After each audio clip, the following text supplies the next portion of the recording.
The host.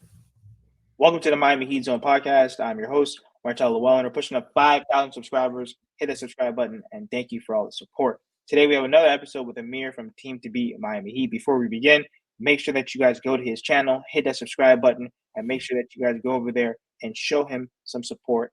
So, we're having another Miami Heat Chronicle episode, Amir. And Nikola Jovic, he made some very interesting comments because remember, Jimmy Butler, he is getting older, and this team is really going to be focusing around Bam and a buyout.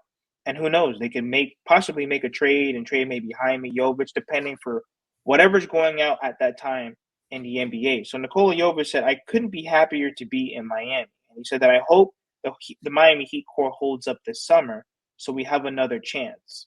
So obviously the summer's almost over, but this can also go all the way up until the trade deadline. So what do you think about this Miami Heat young core right now? Well, I'm confused about what have another chance at what? Being a playing team? What does he mean? So Well, I no, guess just being together, yeah, no, I know. I'm just kidding. So, I mean, what I think of the young core, I think it's a good young core. I don't think it's one of the best young cores in the NBA. Like, if we're looking at the West, they have built their young cores through early lottery picks, and the Miami Heat we don't tank, which is a blessing and a curse to a certain degree. But if you look at like the OKC Thunder, they have players like was it Jalen Williams? They have Chet Holmgren. They obviously had some cap space and were able to get players like Shea, Gilgis Alexander, Houston Rockets. They have Sangoon, they have Green, they have Jabari, bunch of young guys. T Wolves with Ant and Jaden McDaniels, etc. So I think the West young teams that are up and coming that have been going through those growing pains that are finally like elevating and getting some playoff experience have a better core young team than us. But if we include Bam and Tyler Hero as part of our young core, which they're like elder statesmen compared to those teams that I mentioned, right? Because I mean, especially Bam was 27, Tyler's 24. If you include them in our core, then we do have a very solid core, especially in the East. But again, we're doing that whole blended build thing with Jimmy Butler. Terry Rozier is a little bit older now, so it's gonna be tough. It's gonna be tough with this roster, this team, but adding younger pieces like Kel'el Ware, getting undrafted players like Keyshawn Johnson, Isaiah Stevens, Josh Christopher, and then of course the guys we drafted like Jaime, of course, Jovic. We do have a talented young team, but like how talented are they? How far can they take us?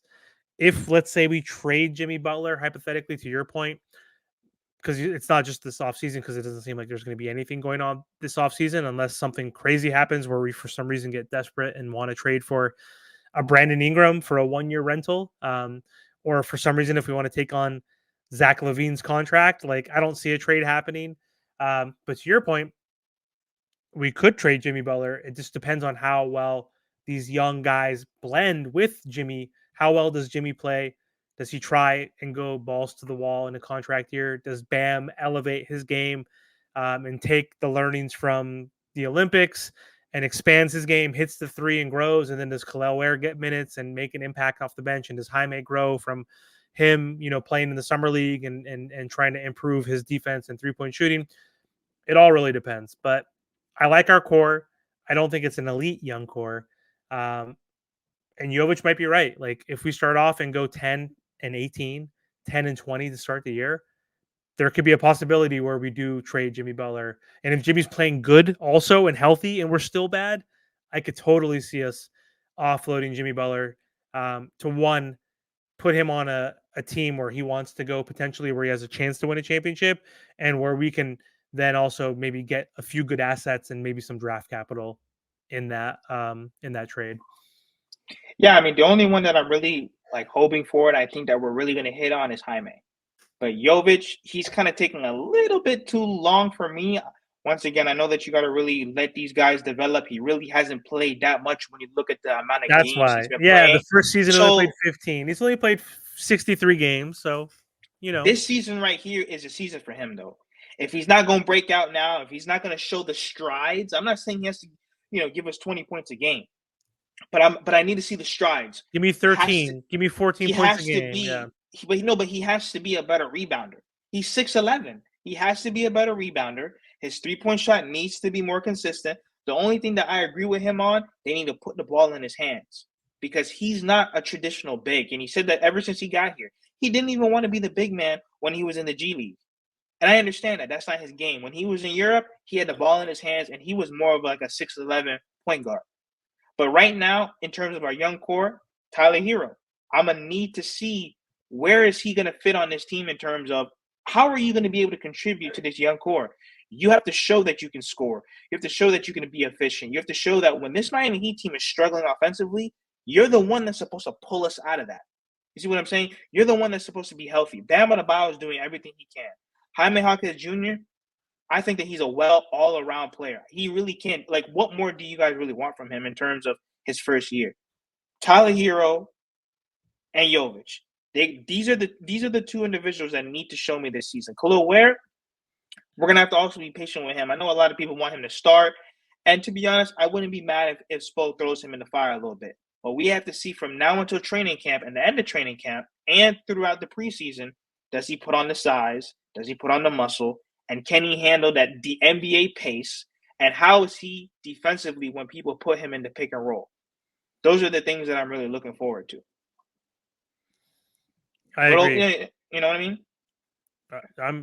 I completely agree. I think Kel'el Ware has a big opportunity to showcase his size and his talent off the bench. I think he's going to be replacing Thomas Bryant probably by the mid-season point. I think Thomas Bryant and Kevin Love are going to get some minutes, obviously, and so is Kel'el Ware. But I think I see Kel'el's minutes increasing over time. I see him playing like 10, 12, 15 minutes to start.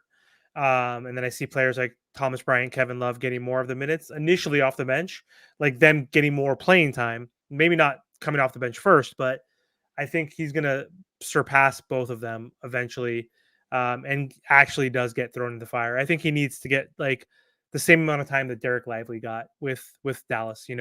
Over time, like we need him to play like 18, 19 minutes per game. I think, in order to develop him in this first season and not take the same approach we had with Jovic, where he only played 15 games, had a ton of DMPs, got hurt. Maybe he was actually hurt. Maybe he wasn't. Who knows? Maybe they just use that as an excuse to, not play him.